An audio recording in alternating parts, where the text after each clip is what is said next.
Hello বন্ধুরা, সবাই কেমন আছো? আশা করি খুব ভালো আছো।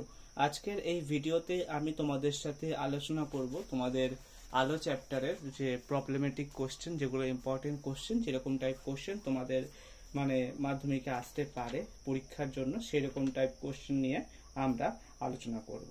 তো বেসিক্যালি এখনো অবধি যে সমস্ত বন্ধুরা এই প্লেলিস্টটাকে দেখোনি বা এর আগের যে প্লেলিস্ট, যে মেইন প্লেলিস্ট তোমাদের ফিজিক্যাল সায়েন্সের ক্লাস 10-এর, সেই প্লেলিস্ট যদি তোমরা দেখে না থাকো, তাহলে তোমাদেরকে রিকোয়েস্ট, তোমরা যাও গিয়ে প্লেলিস্টটাকে কমপ্লিট দেখো এবং দেখার পরে তারপরে এই প্রবলেমেটিক প্লেলিস্টটাকে কমপ্লিট দেখো এবং তারপরে তোমরা তোমাদের পড়া কোশ্চেন অ্যান্সার প্র্যাকটিস করা স্টার্ট করো।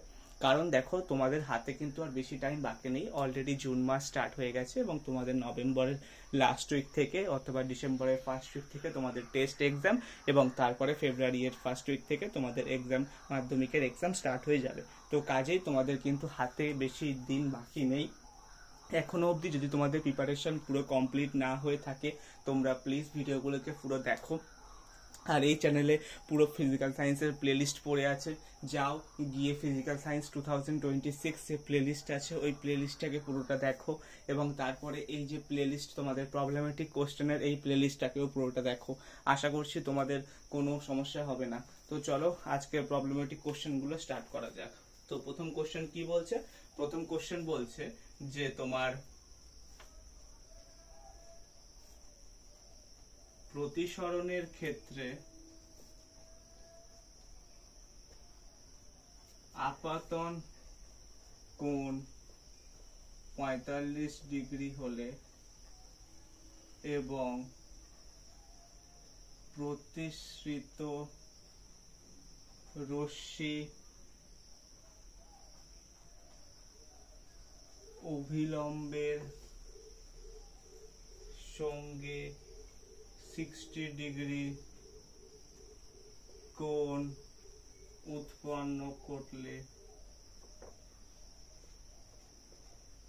কৌণিক চ্যুতির মান কত হবে?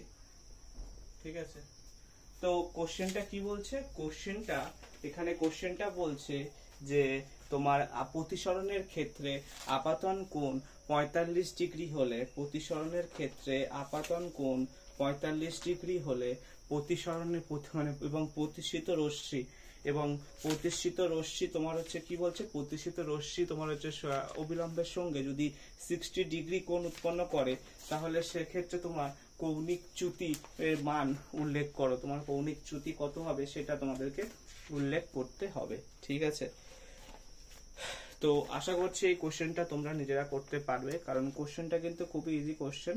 কোশ্চেনটাকে তোমাদের ভাবার জন্য আমি টাইম দিচ্ছি, তোমরা একটু কোশ্চেনটাকে ভালো করে ভাবো, ভেবে তারপরে বলো যে কৌণিক বিচ্যুতি এটা আর কত হবে।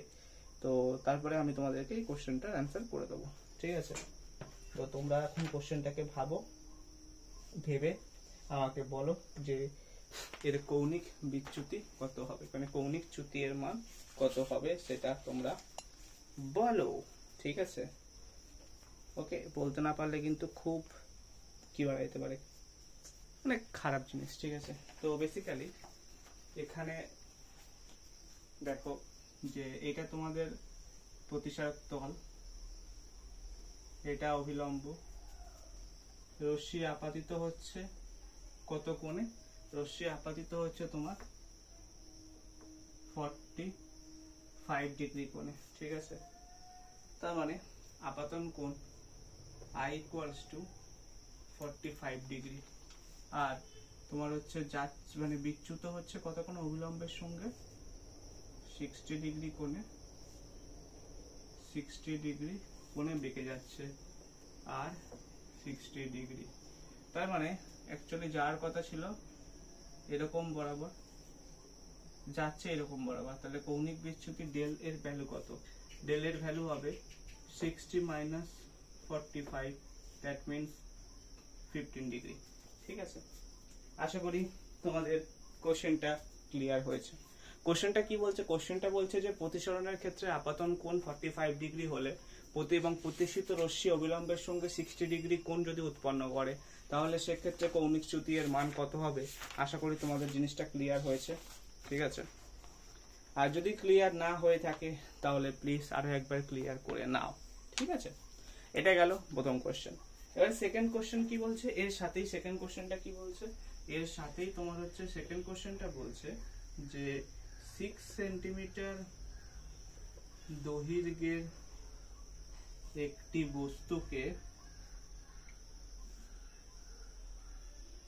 উত্তল লেন্সের সামনে 2.4 সেন্টিমিটার দূরত্বে রাখলে লেন্সের থেকে 4.8 সেন্টিমিটার দূরত্বে প্রতিবিম্ব গঠিত হয়, তাহলে রৈখিক বিবর্ধন ও প্রতিবিম্বের দৈর্ঘ্য কত? কোশ্চেনটা কি বলছে? কোশ্চেনটা বলছে যে 6 সেন্টিমিটার দৈর্ঘ্যের একটি বস্তুকে উত্তল লেন্সের সামনে তোমার হচ্ছে কত বলছে, 2.4 সেন্টিমিটার দূরত্বে রাখলে লেন্সের থেকে 4.8 সেন্টিমিটার দূরত্বে কি হয়, প্রতিবিম্ব গঠিত হয়। তাহলে সেক্ষেত্রে তোমার কি করতে হবে, সেক্ষেত্রে তোমার হচ্ছে রৈখিক বিবর্ধন আর হচ্ছে তোমার লেন্সের যে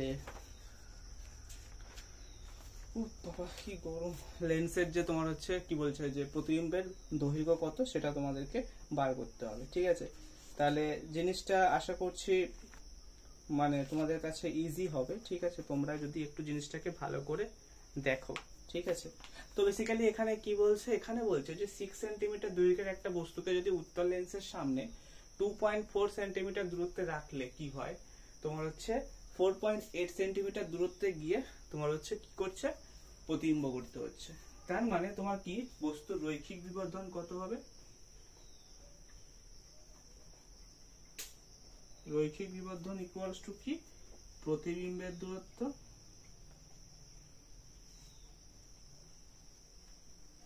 ডিভাইডেড বাই বস্তুর দূরত্ব।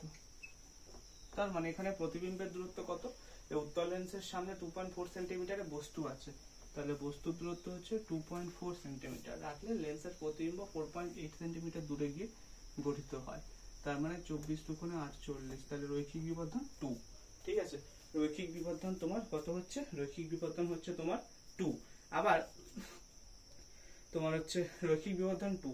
এবারে 6 সেন্টিমিটার দৈর্ঘ্যের একটা বস্তুকে কি করছো তুমি, উত্তল লেন্সের সামনে প্রতিবিম্ব গঠিত করছো, আর প্রতিবিম্বের দৈর্ঘ্য কত হবে, তাহলে তোমার রৈখিক বিবর্ধন যদি 2 হয় এবং তোমার প্রতিবিম্বের মানে বস্তুর দৈর্ঘ্য যদি 6 সেন্টিমিটার হয়, 6 সেন্টিমিটার দৈর্ঘ্যের একটা বস্তু যদি হয়, তাহলে সেক্ষেত্রে তোমার প্রতিবিম্বের দৈর্ঘ্য কত হবে, 12 সেন্টিমিটার হবে। 6 into 12, 2 equals to তোমার যে প্রতিবিম্বের দৈর্ঘ্য বাই বস্তু 6, তাহলে প্রতিবিম্ব হচ্ছে 2 into 6, দ্যাট মিনস 12 সেন্টিমিটার। ঠিক আছে, 12 সেন্টিমিটার দৈর্ঘ্যে তোমার হচ্ছে প্রতিবিম্ব গঠিত হবে। আশা করি তোমাদের জিনিসটা ক্লিয়ার হয়েছে। ঠিক আছে, এবারে তোমাদেরকে নেক্সট কোশ্চেন যেটা সেটা বলবো। তো এবারে এর পরের কোশ্চেনটা কি বলছে চলো দেখা যাক। ঠিক আছে, এর পরের কোশ্চেনটা কি বলছে এবার চলো দেখা যাক। জাস্ট 1 মিনিট, আমাকে একটু ইরেজ করতে টাইম দাও, একটু ইরেজ করতে একটু টাইম লাগবে। ঠিক আছে, তারপরে আমি তোমাদেরকে পরের কোশ্চেনটা বলছি। ঠিক আছে, জাস্ট 1 মিনিট। তো এর পরের কোশ্চেন মানে যেটা আমাদের অ্যাকচুয়ালি 2 নম্বর কোশ্চেন, কি বলছে, বলছে যে তোমার কাঁচ মাধ্যমে আলোর বেগ কত বলছে, 2 into 10 to the power 5 কিমি পার সেকেন্ড, এবং জল মাধ্যমে আলোর গতিবেগ তোমার হচ্ছে কত, জল মাধ্যমে আলোর গতিবেগ হচ্ছে 2.25 ইন্টু 10⁵ কিমি পার সেকেন্ড। তাহলে কাঁচ ও জল মাধ্যমে আলোর গতিবেগের বলছি প্রতিসরাঙ্কের আলোর প্রতিসরাঙ্কের অনুপাত নির্ণয় করো। ঠিক আছে, তো কোশ্চেনটা কি বলছে, কোশ্চেনটা আরেকবার দেখো। কোশ্চেনটা বলছে যে তোমার কাঁচ মাধ্যমে আলোর গতিবেগ 2 × 10⁵ কিলোমিটার পার সেকেন্ড এবং জল মাধ্যমে আলোর গতিবেগ 2.25 × 10⁵ কিলোমিটার পার সেকেন্ড হলে কাঁচ ও জল মাধ্যমে আলোর প্রতিসরাঙ্কের অনুপাত নির্ণয় করো। তো এবারে এই কোশ্চেনটা আমরা কিভাবে সলভ করব, ঠিক আছে। তো এবারে এই কোশ্চেনটা আমাদের সলভ করার অ্যাকচুয়ালি মানে বেসিক্যালি তোমাদের যে ফর্মুলা সেটা হচ্ছে তোমার ধরো তুমি হচ্ছে কাঁচ মাধ্যমের প্রতিসরাঙ্ক প্রথমে দেখবো, কাঁচ মাধ্যমের প্রতিসরাঙ্ক কি, ওটাকে μ1 দিয়ে ডিনোট করছি, যেটা কি বলছে যে তোমার ইকুয়ালস টু শূন্য স্থানে আলোর গতিবেগ c ডিভাইডেড বাই ওই মাধ্যমে আলোর গতিবেগ v। তার মানে শূন্য মাধ্যমে আলোর গতিবেগ 3 × 10⁸ মিটার পার সেকেন্ড এবং ওই মাধ্যমে এখানে কত বলছে 2 × 10⁻⁷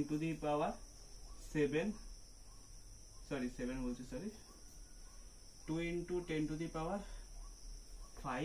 into 10³ meter per second, that means 3 × 10⁸ meter per second divided by 2 × 10⁸ meter per second, that means this will be cancel out, তার মানে 1.15।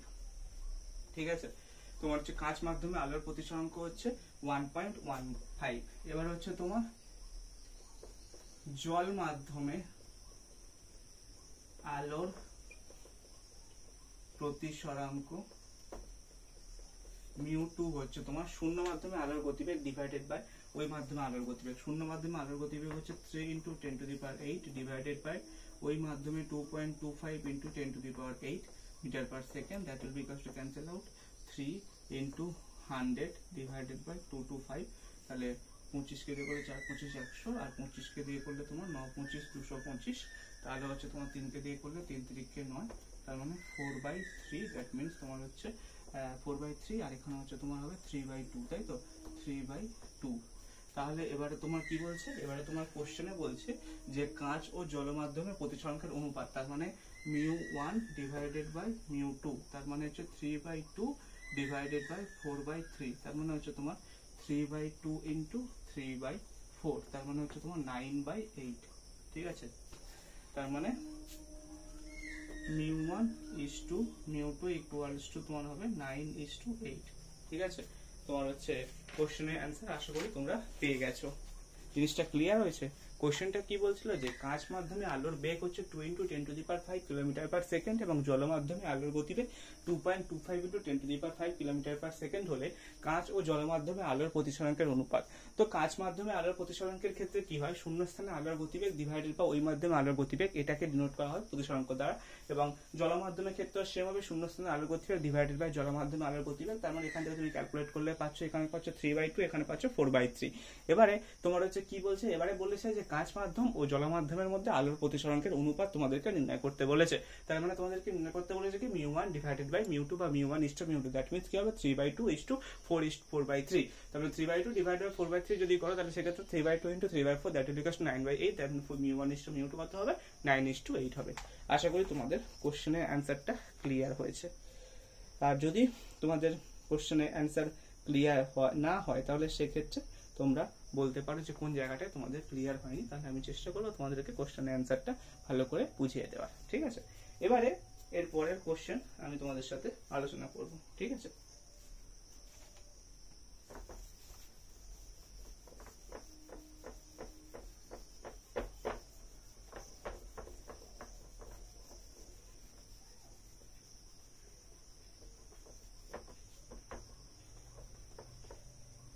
তো 3 নম্বর কোশ্চেনটা কি বলছে? 3 নম্বর কোশ্চেনটা বলছে যে তোমার একটি আলো বায়ু মাধ্যমে থেকে অপর একটি মাধ্যমের ওপর আপতিত হলো। তারপর কি বলছে যে ওই মাধ্যমটিতে প্রতিসরাঙ্ক কত বলছে 1.5 হলে এবং আলোর তরঙ্গ দৈর্ঘ্য ওই মাধ্যমটিতে 4000 অ্যাংস্ট্রম হলে বায়ু মাধ্যমে আলোর তরঙ্গ দৈর্ঘ্য কত।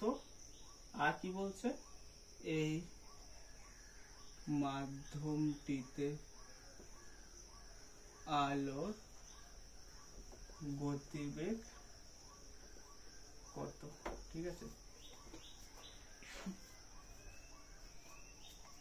কোশ্চেনটা কি বলেছে? কোশ্চেনটা বলেছে যে একটি আলো বায়ু মাধ্যম থেকে অপর একটি মাধ্যমের উপরে আপতিত হলো, ওই মাধ্যমটিতে প্রতিসরাঙ্ক 1.5 হলে মাধ্যমটিতে আলোটির তরঙ্গ দৈর্ঘ্য 4000 অ্যাংস্ট্রম হলে বায়ু মাধ্যমে আলোর তরঙ্গ দৈর্ঘ্য কত হবে এবং ওই মাধ্যমটিতে আলোর গতিবেগ কত হবে। তার মানে তোমার হচ্ছে প্রথমে বায়ু মাধ্যমে আলোর তরঙ্গ দৈর্ঘ্য কত হবে এটা তোমাদেরকে বার করতে হবে এবং তারপরে কি বার করতে হবে? তারপরে বার করতে হবে তোমার যে এই মাধ্যমটা যে মাধ্যমের উপরে আলোটা এসে আপতিত হচ্ছে সেই মাধ্যমের গতিবেগ, আলোর গতিবেগ কত সেটা তোমাদেরকে নির্ণয় করতে হবে। তার মানে তুমি এখানে কি জানো? এখানে তোমার হচ্ছে মাধ্যমের প্রতিসরাঙ্ক মিউ তুমি জানো, যেটা হচ্ছে 1.5। তাহলে মাধ্যমের প্রতিসরাঙ্ক ইকুয়ালস টু কি? শূন্য স্থানে আলোর গতিবেগ, that means 3 × 10⁸ metre per second divided by ওই মাধ্যমে আলোর গতিবেগ, যেটাকে তুমি ভি দিয়ে ডিনোট করছো। তার মানে তোমার ভি কত হবে? 3 × 10⁸ metre per second divided by 1.5। তার মানে 1.5 থাকবে, তাহলে 1.5 × 10⁸ মিটার পার সেকেন্ড তোমার হচ্ছে এই হবে না। দাঁড়াও জাস্ট মিনিট,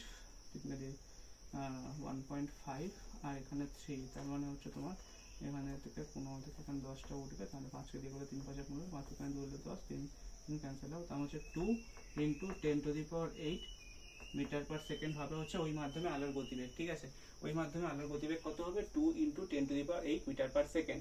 এবারে আরেকটা কি বলছে? আরেকটা তোমাদের দেওয়া আছে যে আলোর তরঙ্গ দৈর্ঘ্য ওই মাধ্যমটিতে 4000 অ্যাংস্ট্রম হলে, আর তাহলে তাহলে হচ্ছে তোমার বায়ু মাধ্যমে আলোর তরঙ্গ দৈর্ঘ্য কত হবে সেটা তোমাদেরকে বার করতে হবে।